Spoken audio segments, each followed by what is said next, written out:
오늘 말씀 열왕기하 15장 8절부터 31절 말씀까지 8절부터 31절 말씀까지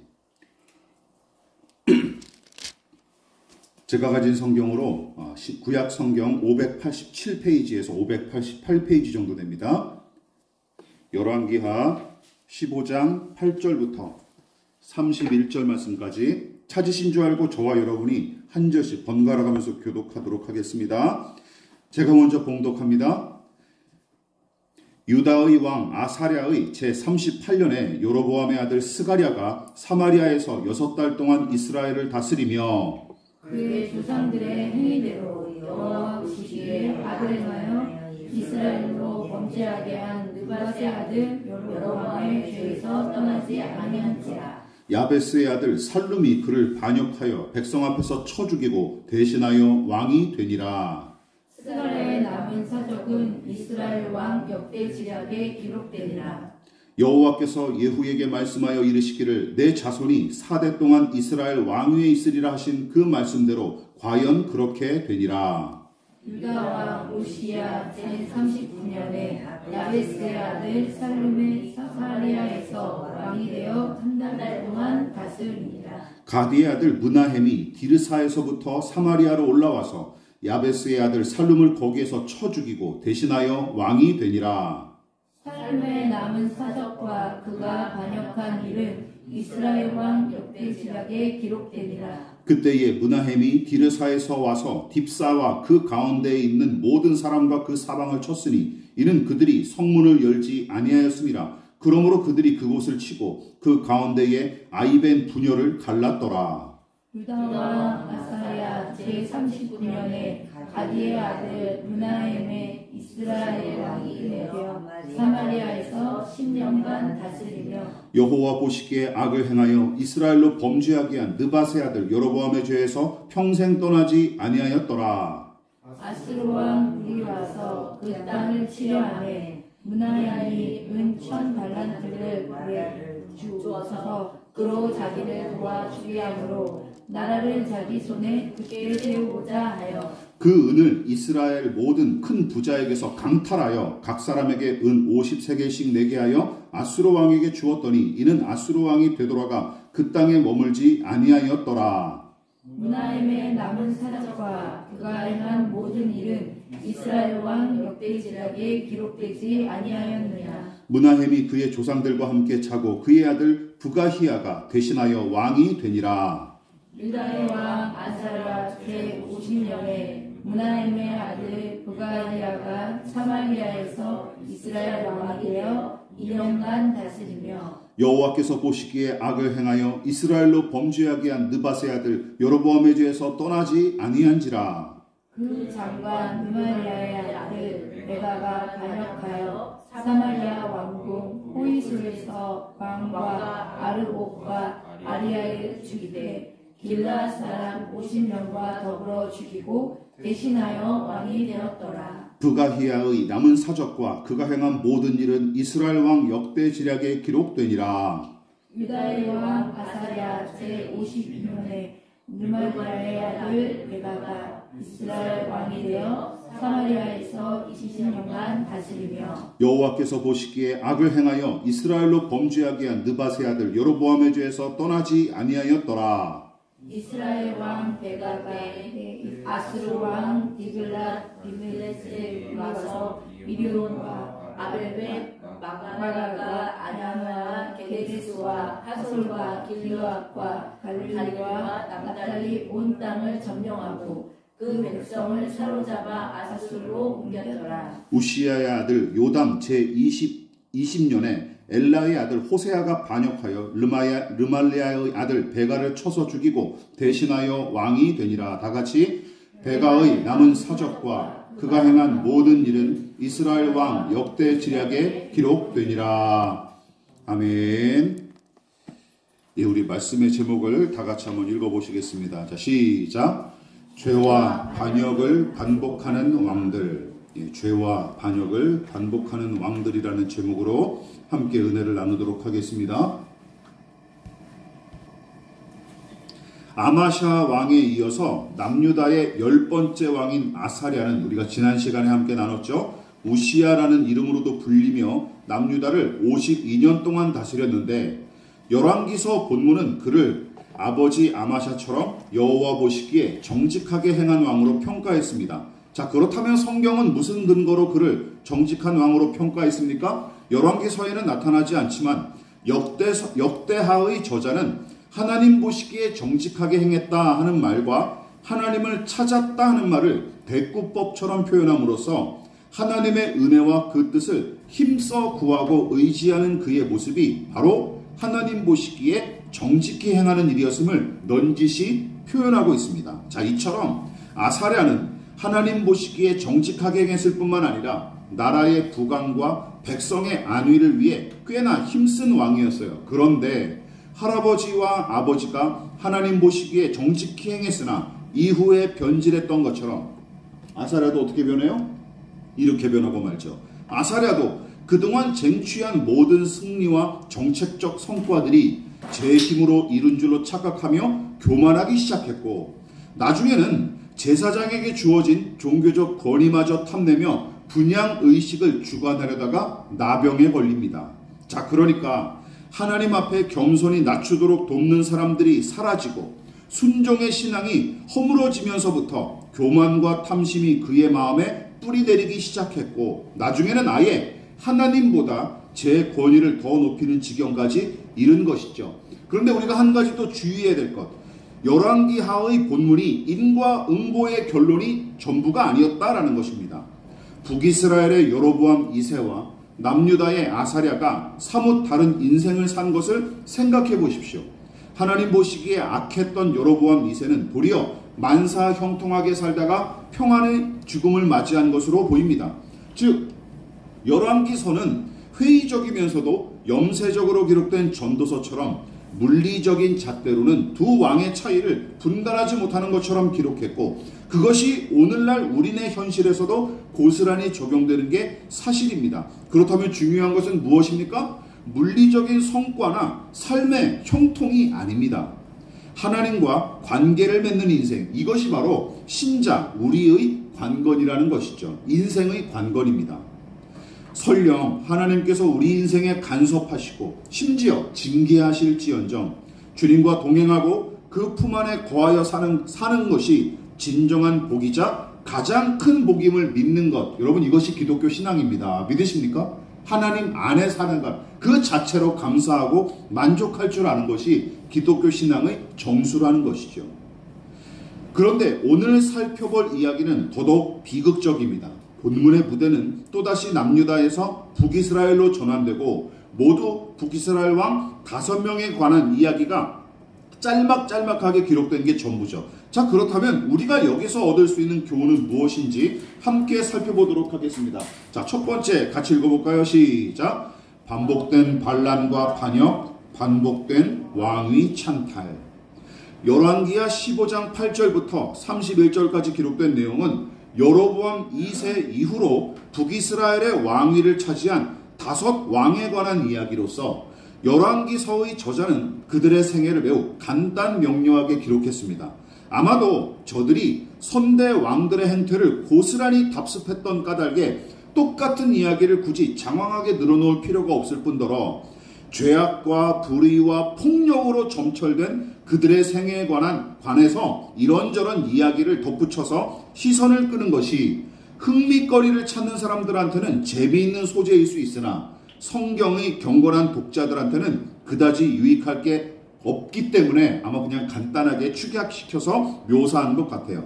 그런데 본문의 5 왕위를 차지하는 과정과 그들의 말년이 매우 비슷하게 묘사된 것은 물론이고 그들의 생애 전반에 관한 성경의 평가도 매우 흡사한 게 사실입니다. 자, 그렇다면 그들의 생애는 어떤 공통점을 지녔을까요? 말씀을 천천히 잘 읽어보시고 염두에 두신 분들은 아마 금방 발견하셨을 거예요. 자, 아래 언급한 4개 구절이 5 왕의 공통점을 아주 분명하게 보여줍니다. 여러분들은 눈으로 한번 보십시오. 자, 어떤 내용입니까? 이렇게 정리해 볼게요. 잘 들어보십시오.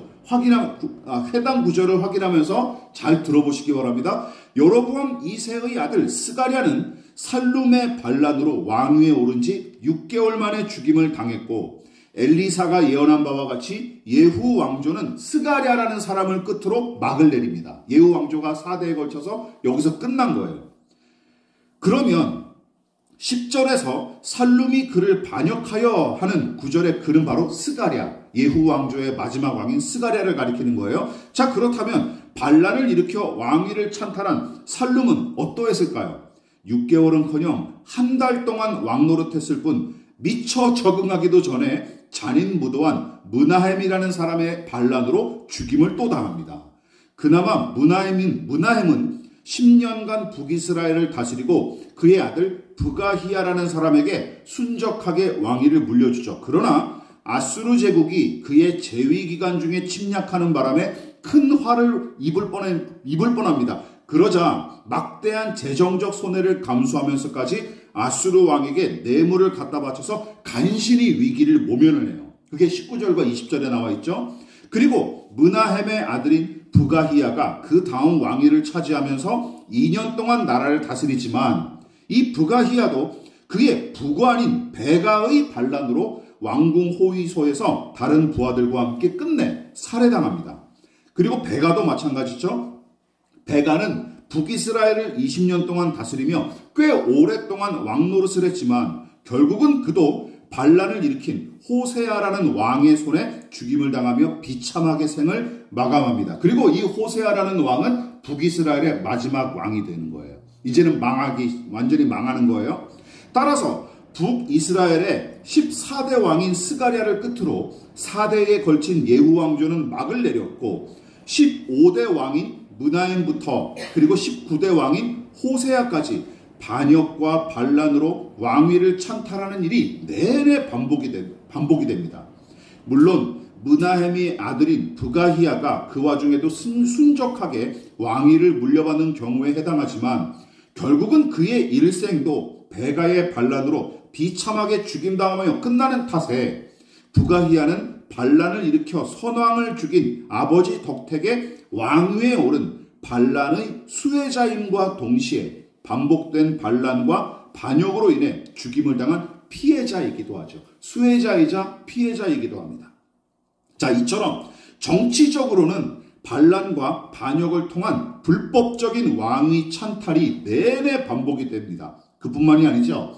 이들의 중요한 공통점이 본문에서 또 내내 반복되는데 바로 이 왕들을 향한 영적인 평가가 동일하게 반복되는 것이 특징이에요. 그래서 이 내용을 함께 살펴볼게요. 자, 같이 읽어볼까요? 시작!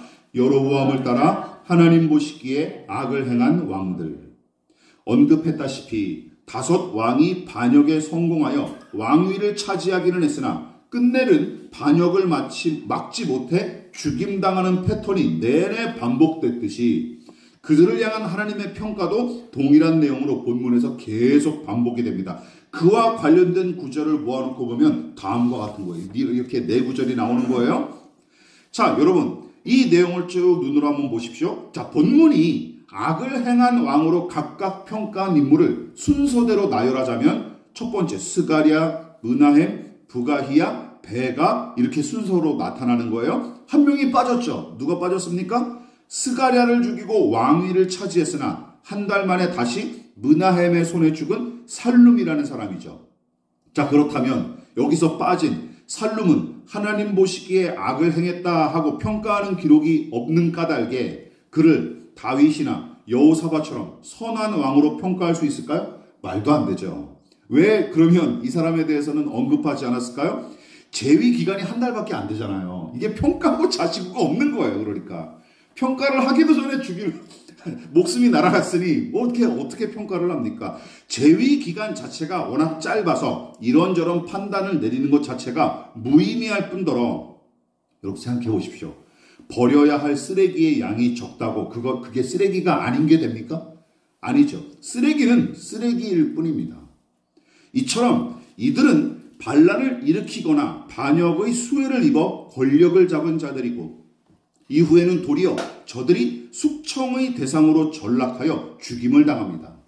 그러니까 반란과 반역을 일으켜 함부로 왕을 죽이고 왕위를 찬탈했던 저들의 짓거리가 성경이 보기에는 단지 정치적인 행위로 판단하고 그칠 게 아니라 하나님 보시기에 지극히 악한 일 중에 하나였고, 더 나아가 왕위를 차지하고 난 뒤에 자신의 행위를 회개하고 하나님의 은혜를 구하기는커녕 도리어 어떤 짓을 저지릅니까?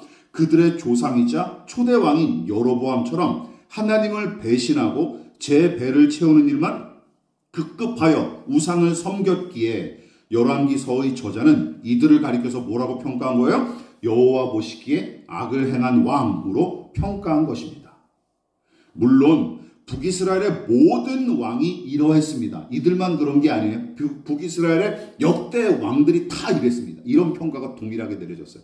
19명의 왕이 북이스라엘을 다스리는 동안 여기서 자유로운 왕이 하나도 없었습니다.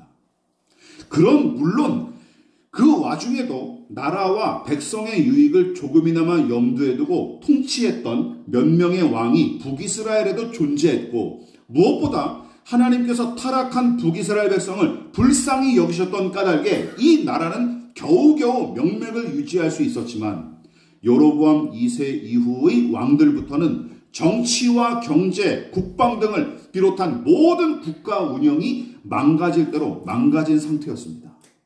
뭐만 남은 거예요? 왕의 자리를 누가 이어받을까? 요거에만 관심이 있었지 다른 것은 다 망가질 대로 망가진 상태였어요. 그러니까 아합과 요아스와 여로보암 2세가 통치했을 때는 잠시나마 경제적인 풍요를 누리고 전쟁을 통해 영토 확장에 성공한 적이 있었으나, 근본적인 문제를 등한시하고 얻은 이러한 풍요와 승리는 저들의 망가짐과 더러움을 가리는 미봉책에 불과했을 뿐, 나중에는 그 풍요와 승리가 도리어 북이스라엘의 패망과 파멸을 급속히 부추기는 도구로 작용했던 것입니다. 그래서 이런 게 다 좋은 게 아니라는 것이죠. 그렇다면 제가 아까 언급한 근본적인 문제는 무엇입니까? 바로 하나님 보시기에 반복적으로 악을 행한 것인데, 더 자세하게는 여로보암의 길을 따라 하나님과 율법의 명령을 등한시한 것, 그리고 교만한 태도로 제 욕심을 따라 행하며 우상 숭배를 일삼은 것이죠. 즉 모든 불의와 부조리가 거기서부터 시작됐고, 나라의 총체적 난국과 마지막에 패망도 여기서부터 비롯된 것입니다. 그런데 본문에 우리가 더 간과하지 말고 주목해야 될 사람들이 있습니다. 누구냐면 바로 이겁니다. 같이 읽어볼까요? 시작. 반복된 죄악과 반복된 반란, 그리고 고통받는 백성. 여러분, 북이스라엘 왕들이 하나님 앞에 저지른 악한 짓거리는 저들 스스로 좀먹고 파괴하는 데서 그치지 않습니다. 생각해 보십시오. 비록 왕위를 차지했던 기간이 짧은 자들일지라도 하나님 보시기에 악을 행한 왕들은 어쨌든 최고의 권력을 향유하며 누구보다 호의호식했던 자들이 아닙니까? 그래서 북이스라엘에서 방귀 좀 낀다고 자처하는 작자들은 호시탐탐 그 자리를 노리기 일쑤였으며, 심지어 정해진 절차와 도리, 도덕 따위는 깡그리 무시한 채 버젓이 살아있는 왕을 살해하는 짓도 서슴지 않았던 것이죠.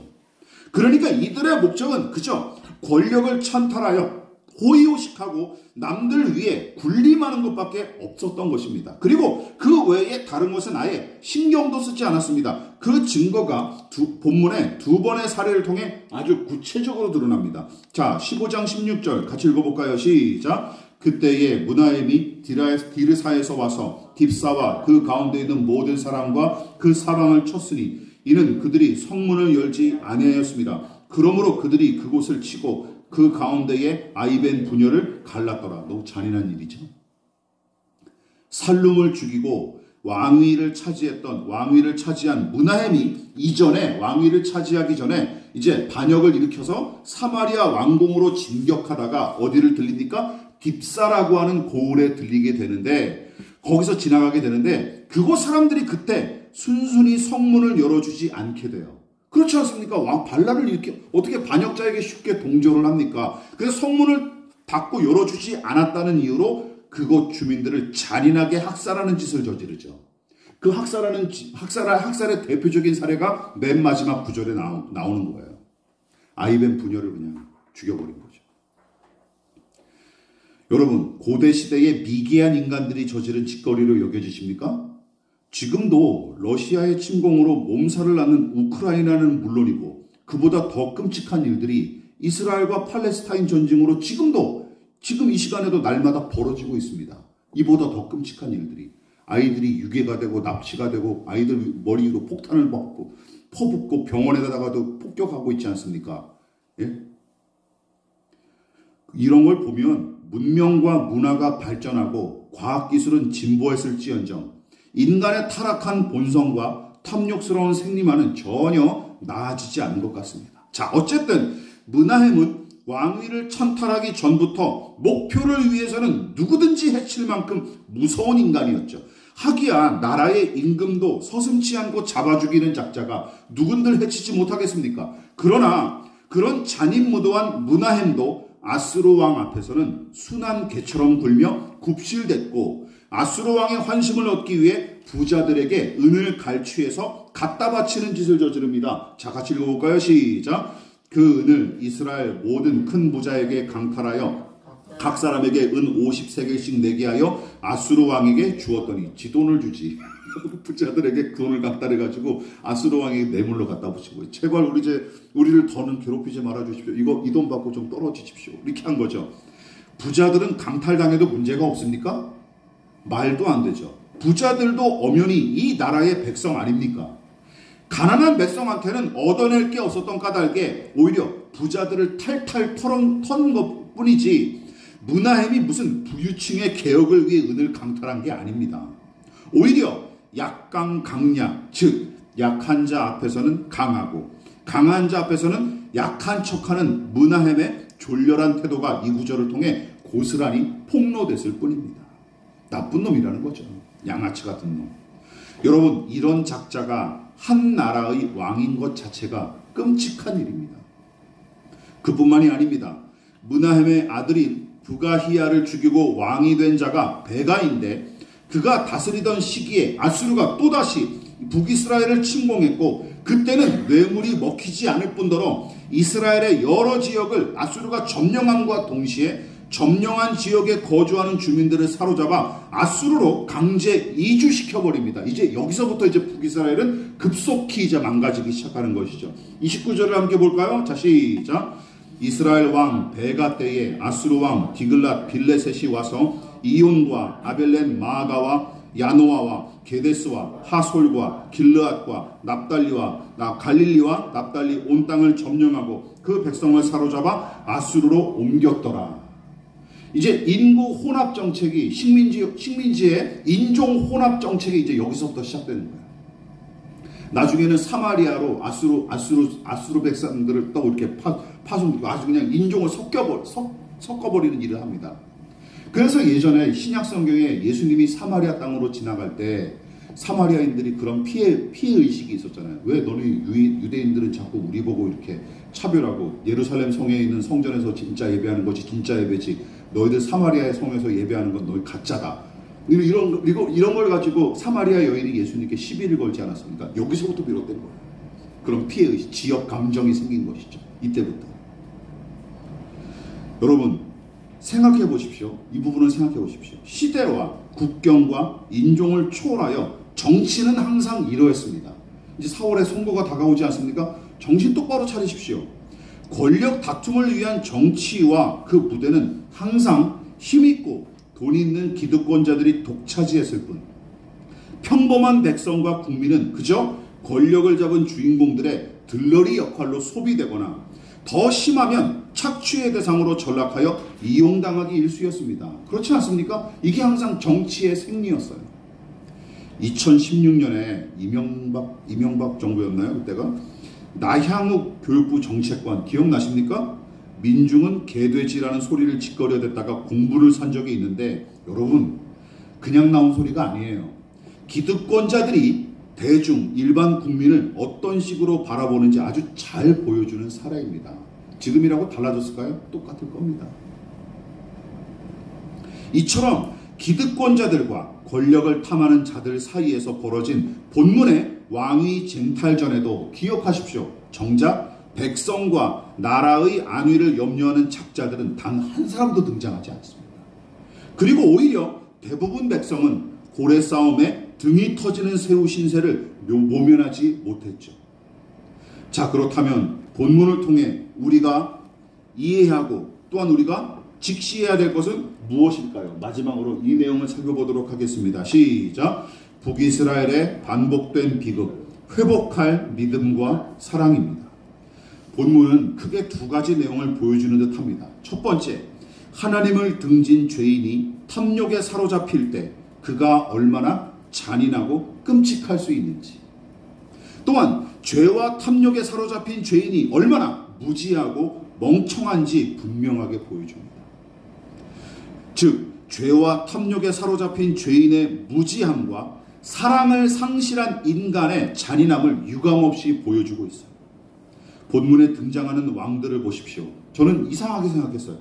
자라보고 놀란 가슴, 소뚜껑 보고 놀란다는 속담처럼 여러분, 불법적인 반란의 폐해와 그 비참한 결말이 계속 반복되는 현실을 이들이 분명히 직시했다면 같은 일이 또다시 일어나지 않도록 조치해야 마땅한데, 마치 이들은 앞만 보고 다니는 경주마처럼 하나같이 권력을 차지하는 데만 혈안이 되었을 뿐 하나님의 뜻은 아예 안중에도 없었고 나라와 백성의 안위도 중요하게 생각하지 않습니다.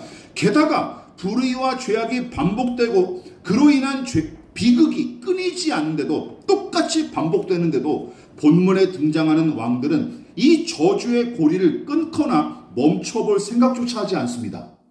그렇죠. 멧돼지처럼 그냥 저돌적으로 그냥 앞으로 나아가기만 할 뿐이에요. 왕이 있는 사마리아 성을 향해 그냥 진격하고 왕을 보면 그냥 죽일 생각만 하는 거예요. 저돌적이죠. 지난 설교에서도 지적했다시피 죄인의 생리에 따라 살아가는 것이 훨씬 편하고 안정감을 가져다 주기 때문입니다. 여러분 기억하십시오. 죄를 저지르는 것도 편안하고 안정감이 생겨요. 즐거움도 있습니다. 죄를 저지를 때 느껴지는 즐거움도 있기에 우리가 그런 짓을 하는 거죠.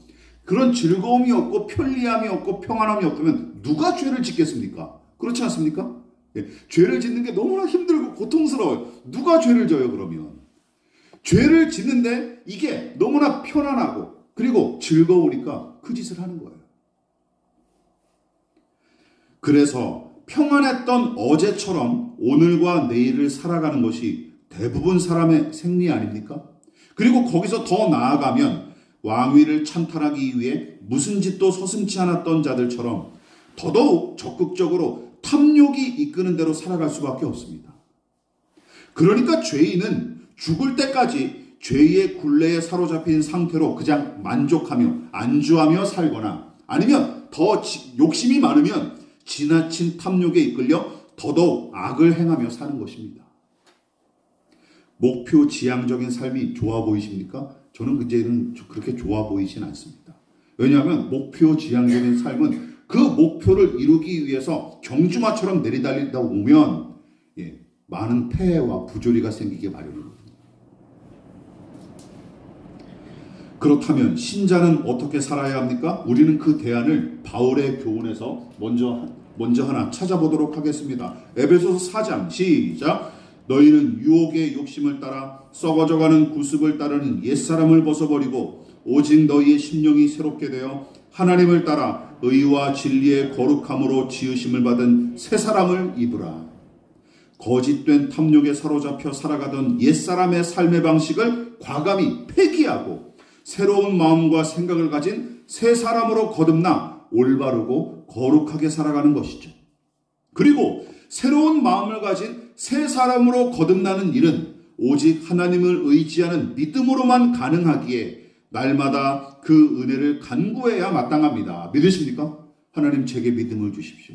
이 믿음을 더 주십시오. 라고 간구해야 마땅합니다. 그리고 오직 거룩함으로 지으심을 받은 새 사람답게 살아가는 가장 구체적인 방법이 무엇일까요? 그냥 이 말씀만 요절만 외우면 그만일까요? 이해만 하면 될까요? 동영상 틀어놓고 이 말씀이 어떤 뜻이다 그것만 듣고 그냥 그치면 끝입니까? 가장 구체적인 방법이 바로 예수님께서 친히 가르쳐 주셨어요. 누가복음 10장 27절 말씀 같이 읽어볼게요. 시작. 내 마음을 다하며 목숨을 다하며 힘을 다하며 뜻을 다하여 주 너의 하나님을 사랑하고 또한 내 이웃을 내 자신과 같이 사랑하라. 예수님이 직접 하신 말씀은 아니죠. 어떤 청년이 어떤 바리새인이 예수님께 이렇게 대답을 한 거예요. 그래서 예수님이 뭐라고 하셨죠? 그래, 내 말이 맞도다 라고 동의하시고 칭찬하십니다. 하나님을 사랑하고 경배하는 것, 그래서 예배하는 것, 그리고 타인을 사랑하고 섬기는 것, 이 사랑의 계명을 순종하고 훈련하는 것. 하나님께서 우리와 같은 죄인을 사랑하셨듯이 내 곁에 있는 사람들을 더 많이 이해하고 더 깊이 품어주기 위해 힘쓰는 것. 여러분, 이것이 거듭난 믿음의 사람답게 죄의 굴레에서 벗어나고 탐욕을 극복하며 살아가는 방법일 뿐만 아니라 불의한 관습과 잘못된 습관에 길들여진 우리 자신을 고치고 새로운 삶을 향해 나아가는 비결입니다. 그다지 복잡하거나 어려운 일은 아니죠. 하나님 사랑, 이웃 사랑이 어떤 방법이에요? 의와 진리의 거룩함으로 지으심을 받은 새 사람답게 살아가는 방법이라는 것이죠. 그런데 한번 본문을 보십시오. 하나님 사랑, 이웃 사랑이 보입니까? 아무것도 없어요. 누굴 죽이고 누굴 끄집어내고 또 누구를 학살하는 일들만 가득한 이 죽음과 파멸과 혐오와 폭력만 가득한 이것을 보십시오. 이게 지옥이 아니면 뭡니까? 사랑이 없는 곳. 그게 지옥입니다. 믿으십니까? 지옥. 그리고 사랑이 메말라가고 식어갔던 이 북이스라엘은 결국 사랑이 없음으로 망하고 마는 것입니다. 우리 개인과 또 우리 가정과 나라도 마찬가지라고 생각합니다. 그러므로 되는 대로 살지 마십시다. 되는 대로 살지 마십시다.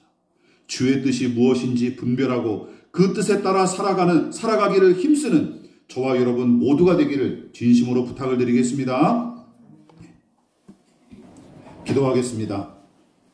지금은 우리를 위하여 십자가에 몸버려 피 흘려 돌아가신 예수 그리스도의 한량없으신 은혜와 하나님 아버지의 지극하신 사랑하심과 성령 하나님의 영원한 사귐이 오늘 이 시간 하나님의 은혜를 의지하여 또한 하나님 사랑과 이웃 사랑을 실천하여 사랑이 식어지지 않기를 바라여 겸손히 머리 숙인 사랑하는 성도들의 머리머리 위에 저들의 가정과 직장과 학업과 사업장과 장래 가운데 이 나라 이 민족과 한국교회와 저 북녘의 동포들과 세계와 열방 가운데 지금부터 영원히 함께 하시기를 간절히 축원하옵나이다.